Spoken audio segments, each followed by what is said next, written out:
Some people might say it's too soon to talk about this, but I disagree, guys, because I can guarantee you that as I'm filming this video, and maybe even before, there are going to be people that got hit with Hurricane Helene, people who just got hit with Hurricane Milton, that have their homes completely obliterated, that are going to be getting cash offers from real estate investors, different people trying to take advantage of the situation and basically scoop up these properties for pennies on the dollar. It happens every single time there's a big storm. There's no reason to think it isn't happening again right now. Are these storms going to doom Florida? Does people even still want to live in Florida? Because a lot of the people who make these cash offers for pennies on the dollar are just looking to make a quick buck and turn around and rebuild the house cheaply, or just make the minimum adjustments possible to get that property in turnaround sellable condition again and sell it to the next buyer who has no clue that that place just got completely wrecked by a hurricane a year and a half prior. But what about regular people?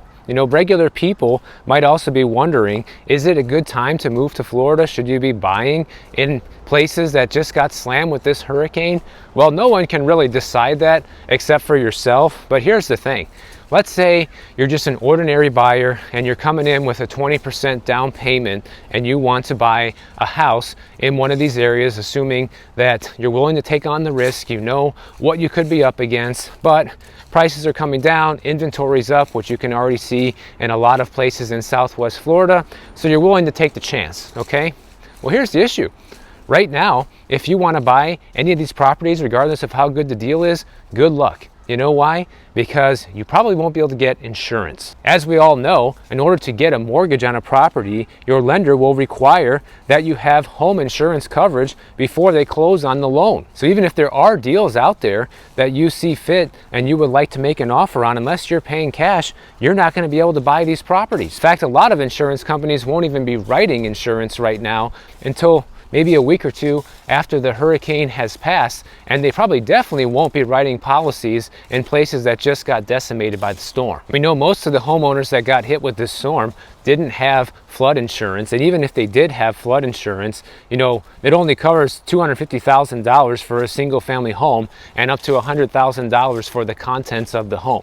So it's not like most people who end up getting a complete loss from this storm, even if they had flood insurance, are going to be able to collect all of that and actually rebuild a home. It's going to cost far more money than that in order to rebuild the home that once stood there, most likely. Well, let's assume for a second that you're a buyer that does have cash and you're willing to take a chance and buy one of these properties for a good discount, right? Well, chances are you're either going to have to tear down the existing property or completely rebuild it and fortify it to be able to withstand a future storm. And this goes back into what I was saying the other day, guys, about Florida only being for the rich moving forward. How could it really be any other way given the circumstances? Somebody's willing to pay cash for a property, a regular home buyer, and then we're not talking about a big time investor or a flipper or anything like that. If someone's willing to do that and go into one of these areas and live where the storm literally just crushed everything, first of all, that person's going to want a massive discount because the property is basically only worth the land value at this point.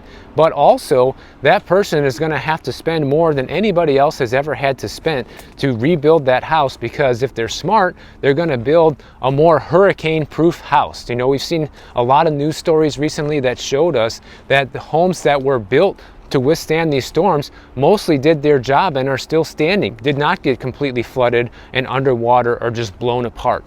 So if somebody's willing to live in one of these places, then they're going to have to build accordingly. And who knows, maybe you're even taking the chance that you might not even be able to obtain insurance on that property even once you do build a brand new, more hurricane resistant home. That's an unknown at this point. We have no clue the ramifications that these storms, Milton and Helene, are going to have on Florida. You have people that have lived in Southwest Florida or even in the Tampa Bay area their entire lives, guys, that have never seen the devastation in the storms that we have just seen in the state. The flooding was basically record-breaking for the area. The losses are almost guaranteed to be record-breaking as well in terms of property damage and the billions and billions upon losses. And on top of that, You know, the frequency that this area has been hit recently is pretty high, and a lot of people are probably just going to start giving up, saying, you know what, there's just been too many hurricanes recently. They got hit with Hurricane Idalia in 2023, they had Helene in 2024, and now Milton in 2024. You're talking 3 major hurricanes in the last year and a half. Did you know that about 1/3 of the US population's background info is now public information? Like, anybody can just go search the internet and find out almost anything about you guys, and the amount of information out there is actually pretty jarring. That's why today's video is sponsored by Delete Me. Delete Me helps you regain control over where your information is stored and who can access it. Delete Me removes your personal information from countless data brokers. This sensitive information includes your name, your address, your phone number, your work history, information about real estate that you own. In fact, there was a company in September that lost 2.2 terabytes of people's data across 5 different data broker websites. No one needs to have access to your information except for you. So if you want to help protect your identity and all of your personal information, make sure you sign up for Delete Me and get 20% off your subscription by joining today using my link down below, joindeleteme.com/Bordenero, or just use the QR code on the screen.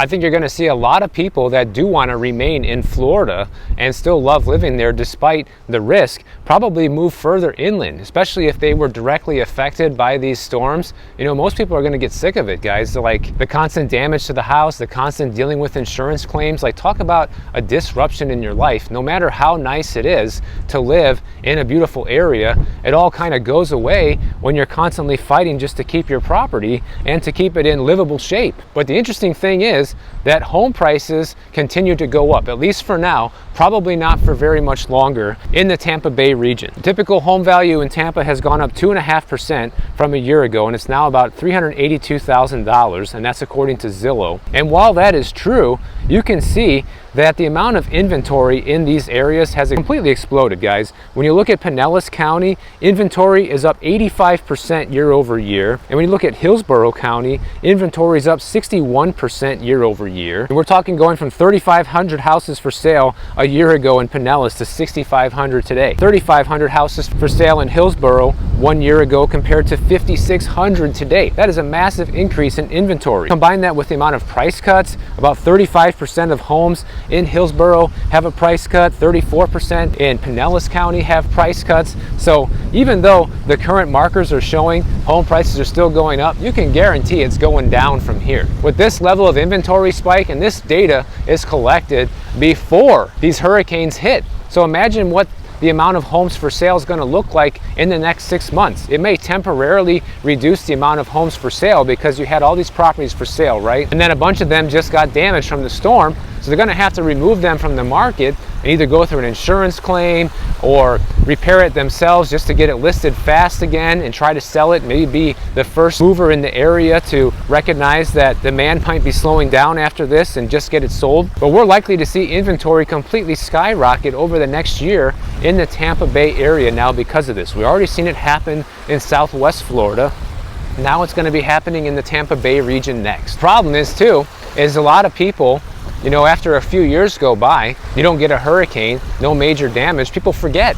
Even people that live in the area that went through the trauma, you forget that, oh yeah, I live in a very dangerous area, you know, geographically speaking, and we can see some major problems here. And then you start seeing a bunch of people buying in the area again, guys. It happens literally every time. I don't really expect it to be much different this time around. It's part of the reason why Florida is such a boom and bust state. Like, if it were me, and this is something I've actually been thinking about too, because, you know, I'm not really a fan of the cookie cutter houses or the way a lot of these new houses have been built. We've all heard the horror stories about how poorly most of these new construction homes are made. And an idea that I've been toying with in my mind is buying somewhere in Florida that I really like, and it could be close to the ocean, just a piece of land, and building basically a hurricane-proof house, and that'll be my home. If I can find a place that makes sense and where the cost makes sense, it's something that I'm considering doing, because I do love living in Florida, and it'd be a way for me to get out of living the condo life and not feeling like there's always imminent danger every time a storm comes, because at least the house will mostly be able to survive the storm without too much of an impact. But these local cities, you know, that just got slammed with these storms, guys, they should be making it mandatory that if you're going to rebuild a house, it needs to be able to withstand one of these Category 5 storms. There's just no two ways about it. It's the only way it makes sense to rebuild.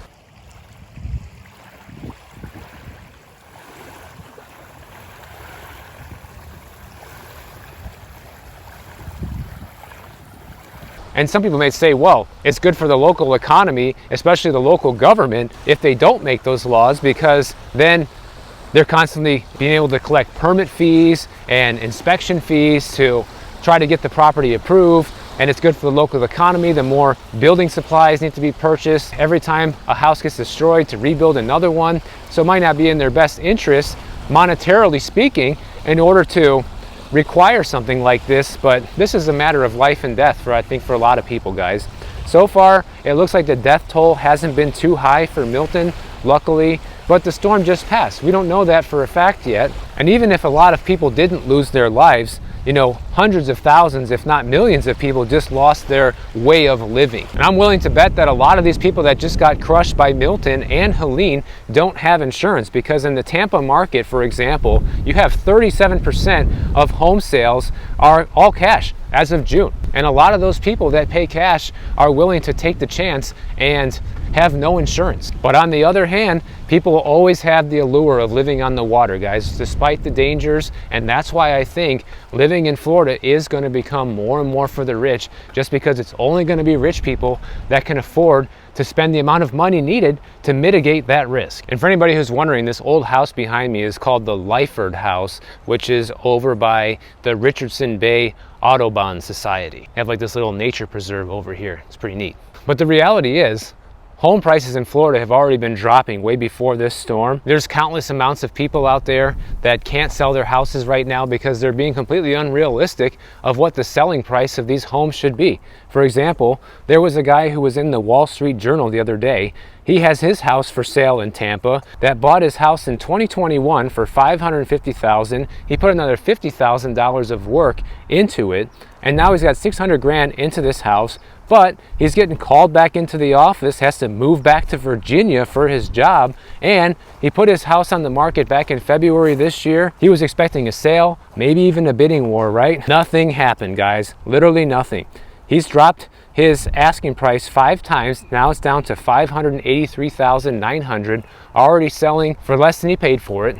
By the time you count all of the money he put in, plus closing costs, commissions, and all that stuff, and it's still not selling, which means the price is going to have to come down a lot more before a sale does take place. This is the classic example of something I've been sharing here on the channel for years now and talking about, that if you cannot sell a house and you just see it continue to sit there on the market month after month, the problem is always the price. It is too expensive. And some people just cannot accept that. They have to sit on the market for 6 months or a year before they finally realize that the game is over. I had a few clients like this in the past throughout my real estate career. Most of them were not stubborn like that and did listen to me and got a quick sale. But there were a few along the way that didn't want to listen, and the property just sat and sat forever without a sale. You can already see, according to this graph here, that the listing prices in Florida have been coming down substantially. You know, in June of 2022, it was pushing close to 500 grand. Then a year later, in June of 2023, was at 480,000. Today, the median listing price in Florida is just under 440,000. I'm willing to bet by this time next year, guys, we are going to be at 400,000 or below for the median listing price in Florida. The prices just got way too far out of control, way too fast. And now that everybody who's thinking about buying a home in Florida just saw these 2 hurricanes ravage the state, you can guarantee that anybody going into Florida as a buyer moving forward is going to want a substantial discount for taking on that risk. Because the reality is, no matter where you buy in Florida, you are facing some level of risk. The amount depends on how close you are to the coast and how high of the elevation your property sits on. But overall, it's a high risk. And you know, something that you should take a look at when you're looking at homes anywhere in Florida, or really anywhere, guys, is knowing the elevation of the property. And one cool thing I discovered the other day just playing around with my iPhone is that when you open the Compass app, you can see here it shows how high above sea level you are. Right now, I'm at 70 feet above sea level, and you can go to a property, open up your Compass app, and just see right there, and also compare that with the official elevation reports and the flood zone maps to see if you're willing to take that risk. And I think in Florida, guys, to be on the safe side, you want to be at least, at the very, very bare minimum, 10 feet above sea level for any property you're considering purchasing. If it is lower than that, you are taking on just a massive amount of risk. You have a lot of big institutional investors that were buying up all the properties in Florida, turning them into rentals, both short-term and long-term.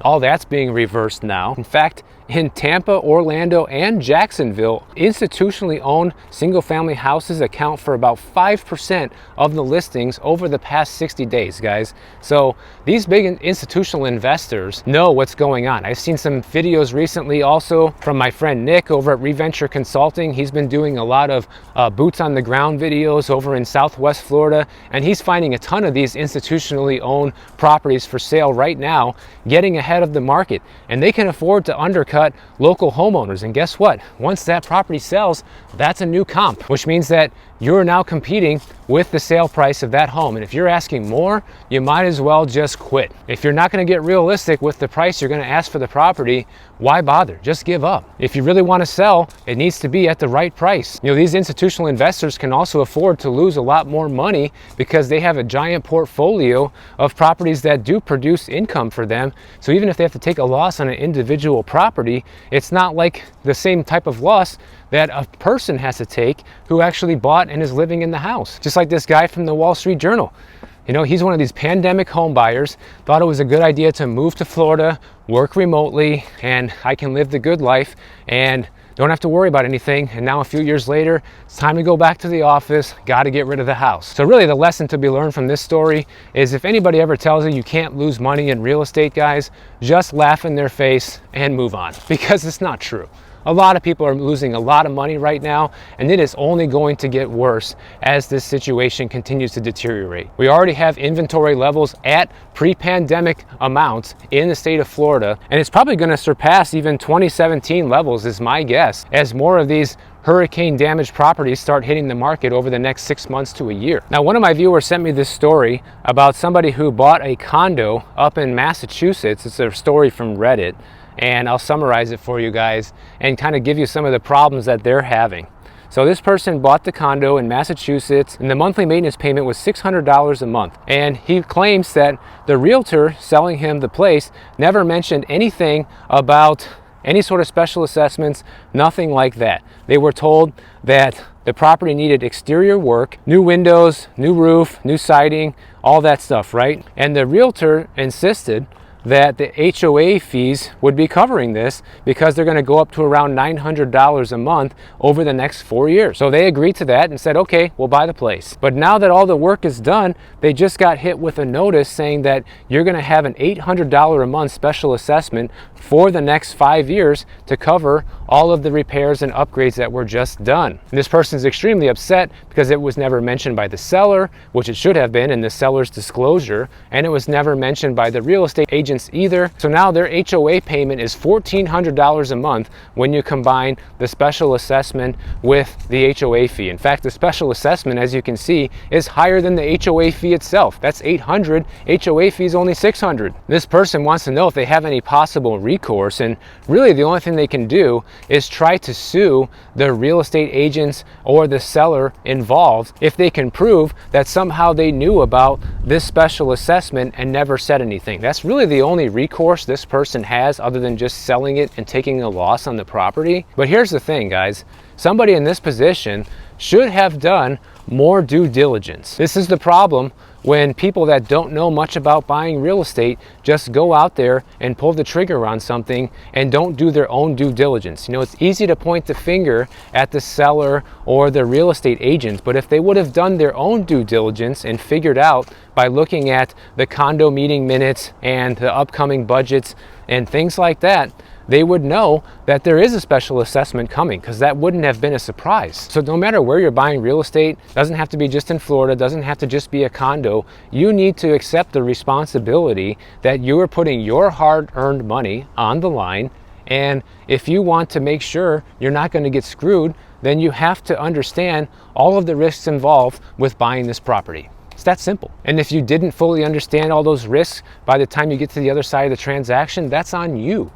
Yes, you can try to sue, like I said, and prove that they knew about this stuff, but you should have known about it too. Just realize that. And one more little real estate horror story I want to share with people is from one of my viewers, Bert. He said he owns a condo in Florida and it had flood damage. Wasn't from a hurricane, was from a washing machine that had a problem. He had to fight the insurance company with a lawyer to get any sort of settlement out of this, and he basically got paid pennies on the dollar. So that just goes to show you that insurance companies will screw you over anytime they get a chance to, because they were only offering him 10 cents on the dollar to make all the necessary repairs to his condo. Here's where the corrupted part of this comes in, guys. In order for him to even get the settlement check, he had to get a check that was payable to him along with a joint payment to the insurance adjuster. So they had to go down to the bank together, endorse the check, and cash it out, and the insurance adjuster got 20% right off the top of the full settlement amount, even though the amount of settlement was way less than Bert needed to get to begin with. So he wanted to let everybody know